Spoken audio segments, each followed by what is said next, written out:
So the other thing that you can think about when you're introducing this positioning piece is anything else that might cause a problem. If you're young, for example, when I was 21 years old, I looked 14. And I could tell that my prospects would look at me and think, how can he possibly give us financial advice? He's barely left his mother's side. He looks 14. How much experience does he have? How much knowledge does he have? So I would say to my clients, I know what you're thinking. You're thinking I look young and I might lack a little bit of credibility. It broke the ice. It got rid of the objection. And I would say to them, but the good thing about me being young is that I can give you something that many other advisors in the UK cannot give you. And that is long-term service. And my clients would laugh about it. But this is what you need to do. If you feel that there might be an objection, the price of your products, bad publicity about your company, commission rates, any of the things that get in the way, deal with them at the beginning. Don't wait until you hand the quote over, because then you're dealing on a reactive basis. Deal with the agenda. It's your agenda, so make it whatever you want to make it. Stop asking for referrals. Now that is a surprising one to hear somebody who has achieved TOT, but I do not ask for referrals. Again, by a sales trainer many years ago, I was told the best time to ask for referrals is when? Just after the client has signed the application form. But every time I ask the client, I'd like to think that the service I provided has been of value. Can you think of anyone? They would say, no, can't think of anyone. Why? Because this is the first time I've ever asked them. So one of the things that I've learned is that at that initial meeting, the positioning piece, I would say to my clients, I get paid in two ways. I get paid by commission or fees, and I get paid by referrals. And then I leave it. Subconsciously, the client now knows that at some moment I will ask for referrals. And many of us do it different ways, but I go back and I ask for referrals during the fact find. But I don't ask for them, I instruct my client. Let me give you an example of how that works. When you ask your clients, your prospective clients, if you died, who would look after your children? Who would administer your estate? Executor, trustee, guardian, all these people that would become very important. And they tell me, brother, sister, best friend, next door neighbor. I do not say, would it be possible for you to introduce me to these people? Why? Because I'm giving my client control. I say, by the way, I will need to meet these people. If you become a client, I will need to meet these people. Because we cannot provide holistic financial advice. And that's what we should be doing. We cannot be holistic and comprehensive if we are not dealing with the executors and the guardians and the trustees. They need to know who we are. If my client dies, they need to know where to come for the money. Stop asking for referrals and start telling your prospects who you need to meet to provide comprehensive advice. This is an important one. Create an experience for your clients. We all know Starbucks, McDonald's, Apple. They're not all the best products. You don't go to McDonald's for a good meal, do you? But the reason it's so successful is people know exactly what they will get from the moment they walk in the door to the moment they leave. Here's my question. Do your clients know exactly what they're going to get from the moment they walk in your door to the moment they leave? Do they get a telephone call on their birthday? Not SMS, not an email, a telephone call. Happy birthday, how are you? How's the family? Not, by the way, it's time for a financial review, just happy birthday. Because the only people that phone me on my birthday are my family and friends.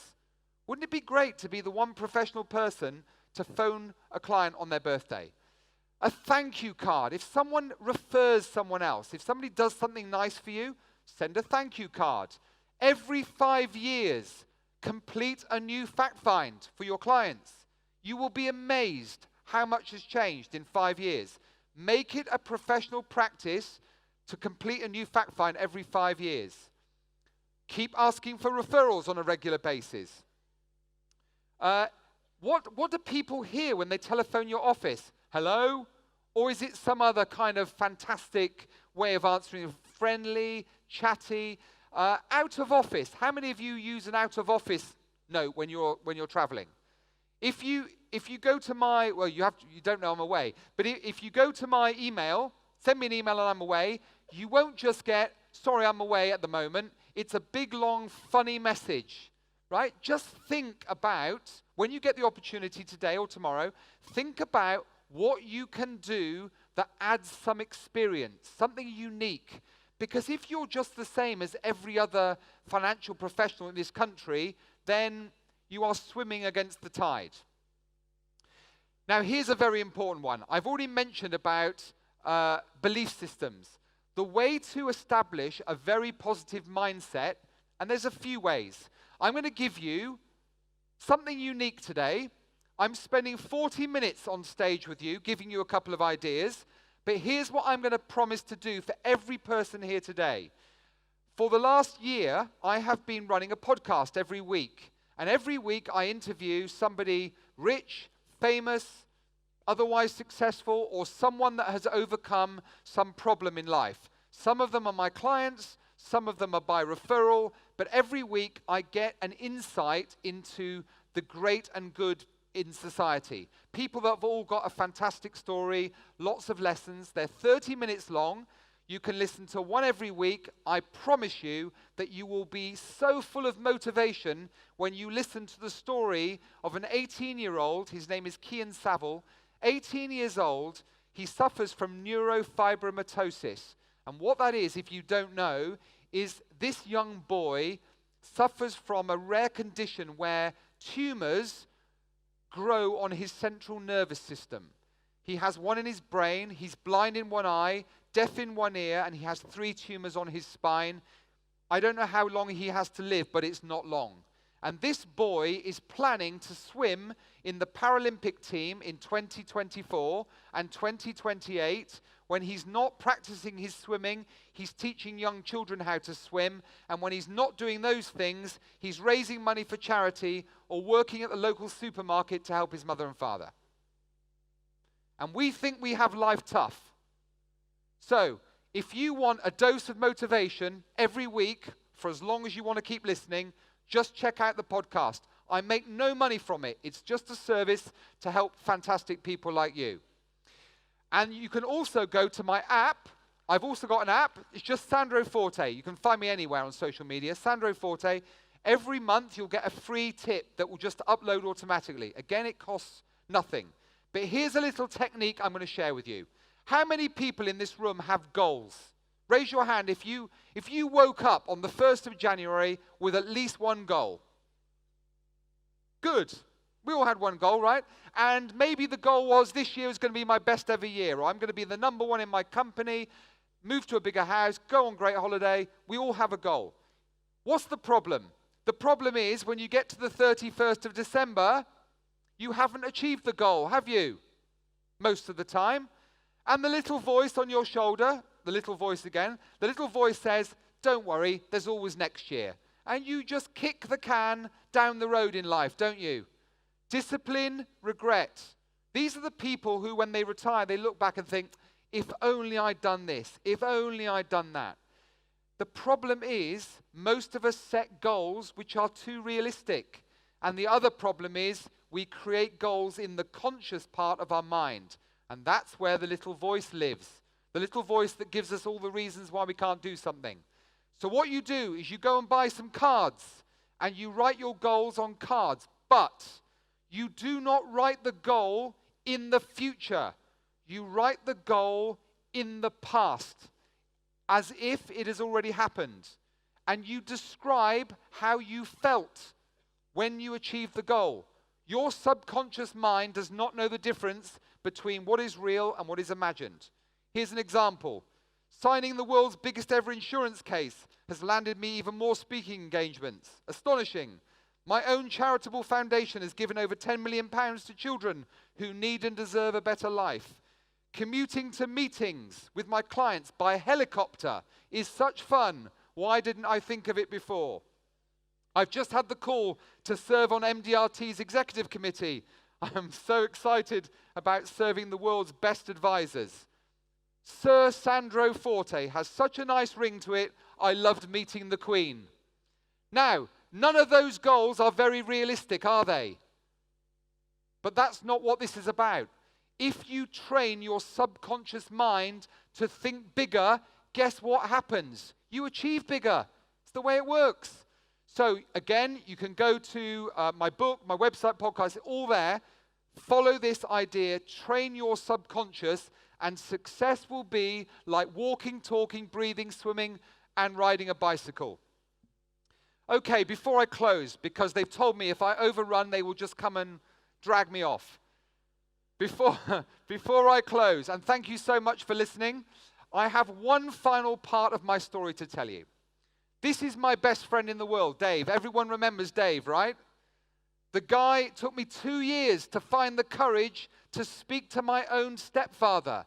The easiest conversation in the world became the hardest conversation in the world because I listened to the little voice. I threw myself on the floor and I pretended the problem wasn't there. In 1991, December 1991, this wonderful man, my best friend in the world, became my first client. Ladies and gentlemen, in February 1992, Dave was diagnosed with stomach cancer, and just a few weeks later, Dave was in hospital. I sat by his bedside.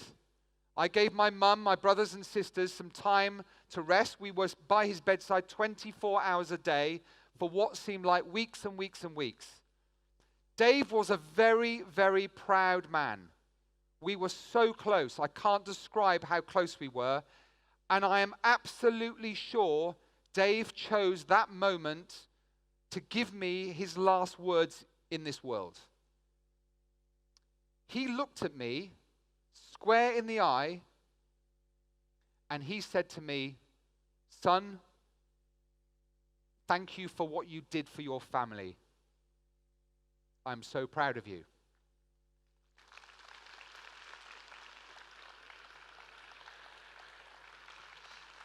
And like it was yesterday, I'm at that bedside holding my beloved Dave's hand. The guy had stepped into my father's shoes, my best friend in the world, and I reflected on what he said to me. He said, "Thank you, not for what you said you would do, not for the goals you set, not for what you promised." He said to me, "Thank you for what you did." And ladies and gentlemen, success in this business is not about being bigger, better, faster, stronger, working for the biggest insurance company, the smallest insurance company. Whether you've been in this business for 5 minutes or 50 years, it's what you do that counts. You cannot sit there in your seat in life with your hand in the air. It doesn't work like that. I spent 2 years with my hand in the air waiting for the opportunity to come to me. The only reason I got to TOT is because I stopped making excuses. And if I leave you with one message today, stop making excuses. Be the TOTs I know you can be. Get out there. Share your message, for we live and work in the most noble of all professions. You change people's lives, but we lose sight of it, don't we? All too often. So if I leave you with one thought, it's this. Please, please tell your story to as many people as you can. And be TOT. Thank you so much.